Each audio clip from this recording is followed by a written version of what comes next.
ভোর রাত্রে যখন সাহরি খাইতে উঠবেন, সাহরি খাওয়ার পর ফজরের আজানের আগে আপনি 10 মিনিট 5 মিনিট একটু আল্লাহর কাছে ক্যাবলামুখী হয়ে হাত তুলে রুমের লাইটটা বন্ধ করে একটু আল্লাহর সাথে কথা বলবেন।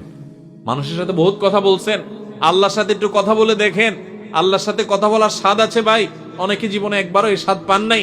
একটু কথা বলে দেখেন, ভোর রাতে সাহরি খেতে উঠলে 10টা মিনিট একটু হাত তুলে কথা বলেন। কিভাবে কথা বলবেন? কথা বলবেন এইভাবে, ও আল্লাহ, কত গুনাহ আমি করেছি, কত পাপাচার আমি করেছি, মরতে আমার হবে, তোমার কাছে যাওয়া আমার লাগবে আল্লাহ।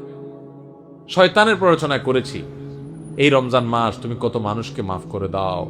নবী করিম সাল্লাল্লাহু আলাইহি ওয়াসাল্লাম বলেছেন, ওয়ালিল্লাহি উতাকাউ মিনান নার ওয়া যালিকা ফি কুল্লি লাইলা। রমজানের প্রত্যেক রাতে আল্লাহ তাআলা অনেক মানুষকে সাধারণ ক্ষমা ঘোষণা করে দেন, যে যাও অমুক অমুক অমুক অমুক, যাও তোমাদেরকে মাফ করে দেয়া হলো, জাহান্নাম থেকে মুক্ত ঘোষণা করে দেয়া হলো। আল্লাহ কত মানুষকে আপনি সাধারণ ক্ষমা করে দিবেন। আল্লাহ আপনার সাধারণ ক্ষমা পাওয়ার জন্য কোনো যোগ্যতার দরকার হয় না, আপনি চাইলে যাকে তাকে মাফ করে দিতে পারেন। দুনিয়ার প্রেসিডেন্ট প্রধানমন্ত্রী চাইলে একটা দেশের যাকে তাকে যা খুশি তা দিয়ে দিতে পারে। তাদের যদি ক্ষমতা, তারা তো মানুষ।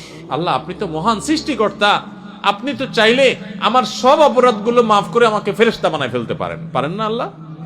তো আল্লাহ আপনি আমাকে মাফ করে দেন, এটা আল্লাহর সাথে কথা বলবেন।